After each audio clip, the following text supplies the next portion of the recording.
Hey guys, not going to be able to run the regular camera because it's starting to rain. We're going to try to get this whole field cultivated. This is our orchard. We like to run buckwheat, and then we'll do peas, beans, and oats throughout this whole little orchard. The bucks love to come in here and nip off the tops of the buckwheat. We'll show you some video in the background. I mean, look at these great bucks walking through buckwheat, and it wasn't anything that we threw on the ground. They're just coming through. We did actually later go through it, seed it, and then knock it down. But all we do is we seed our oats, peas, and beans. And buckwheat's really expensive. It's one of your more expensive seeds, and I always recommend going to your local elevator. You're gonna get the best deal. You know, never buy the bag. In the beginning, you know, most people are going to Walmart and buying the bag that has the deer on it, and you know, a lot of the seed in there isn't even really that good. It's mostly grass, but anyways, this is gonna be a buckwheat field. It's underneath our orchard. The bucks come in early season. They'll nip off the tips of the buckwheat. And it really benefits our bees too, and our rabbits. We have a Rabbitry. If you guys eat venison, you would love rabbit meat. It's right around the same nutritional value, and I'll put a link down below so you can, I'll put a video up in the corner so you guys can check that out.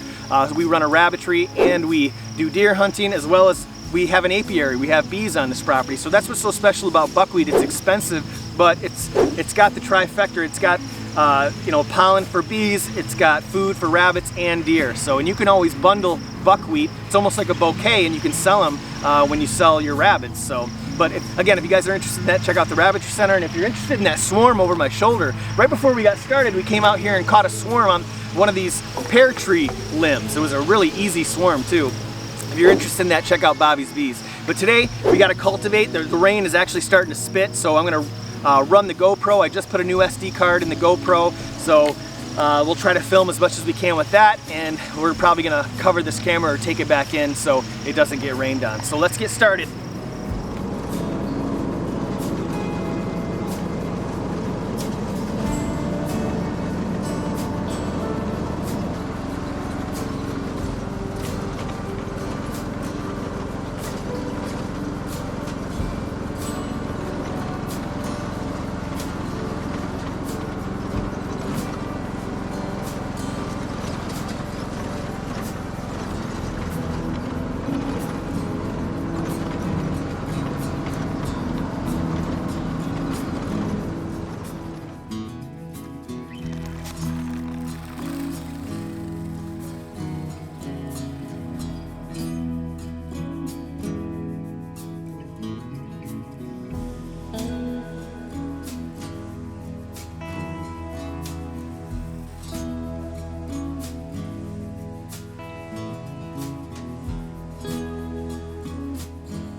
So what's really cool about the equipment that we're using today, this is all found on Amazon, and if you can't find it on Amazon, maybe it's sold out this time of year because everybody's planting, you can always go to Farm and Fleet, TSC, you know, something like that. Or you can just Google pull behind roller or pull behind cultivator. In most cases, it should be right around $100 to $200 for a roller, and it should be $200 to $300 for a cultivator. Terrific tools. It's the best money I've ever spent when it comes to my food plots. So what's nice about the cultivator, it doesn't tear up that much soil, just enough to get good seed to soil contact, especially with the roller. So what we're gonna do is we're gonna roll the buckwheat into the soil, because that's gonna prevent turkeys and birds and rodents from eating the buckwheat seed. We're gonna go right from, once we get done with the field, we're gonna crush the rye. It's the 13th of June right now, so right about mid-June, it's a perfect time because your rye has a water, a milk, and then a dough stage. So you want to make sure that that is terminated before it goes to seed, before it hardens out, because you want the nutrients to be in the soil, and that's what's going to help everything decompose, and the root system is really going to make for a good food plot. So we'll crush the rye right after this, and we'll be done. And we're supposed to get a heavy rain here in a couple hours, so this is going to work out perfectly.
So we got it all crushed.